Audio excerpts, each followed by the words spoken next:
જય શ્રી સાગરેશ્વર મહાદેવ. જય Shri Krishna. સાગરેશ્વર Mahadev YouTube channel પર આપ સૌનું હાર્દિક સ્વાગત છે. આજે આપણે વિષ્ણુ સહસ્ત્રનો પાઠ કરીશું. વિષ્ણુ સહસ્ત્રનો પાઠ કરવાથી મનને શાંતિ, જીવનમાં સકારાત્મકતા અને આત્મિક શક્તિ પ્રાપ્ત થાય છે. તો શરૂ કરીએ શ્રી વિષ્ણુ સહસ્ત્રનો પાઠ. વિનાના હજારો સ્વરૂપવાળા, હજારો ચરણ, મસ્તક, સાથળ અને બાહુવાળા પરમાત્માને નમસ્કાર હો. હજાર નામવાળા અને હજાર કોટી યુગને ધારણ કરનાર એવા શાશ્વત બ્રહ્મ પુરુષને નમસ્કાર હો. જેની નાભીમાં કમળ એવા ભગવાન વિષ્ણુને નમસ્કાર હો.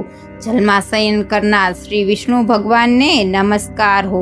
હે કેશવ, હે વાસુદેવ, આપને નમસ્કાર હો. વાસુદેવની પ્રાર્થના ત્રણેય લોક વાસનાવાળા છે અને જે સર્વ પ્રાણી પદાર્થના નિવાસ સ્થાને છે એવા હે વાસુદેવ, આપને નમસ્કાર હો.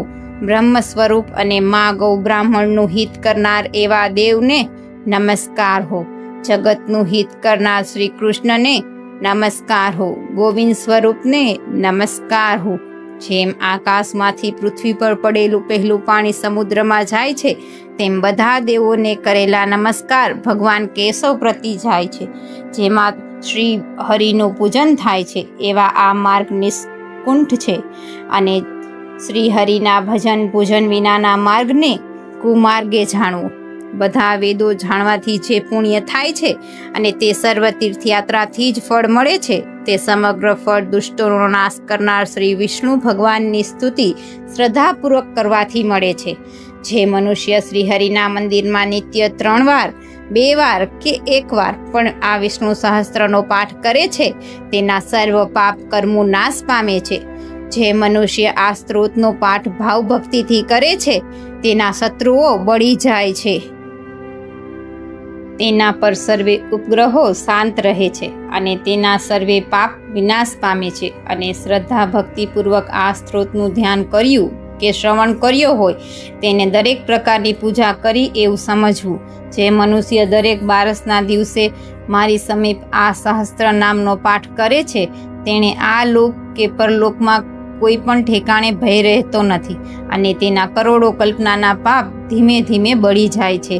હે અર્જુન, જે મનુષ્ય દરેક બારસના દિવસે મારા સમીપ બેસીને આ વિષ્ણુ સહસ્ત્ર નામનો પાઠ કરે છે, તે કરોડો ગાયોના દાન આપ્યાનું ફળ પામે છે.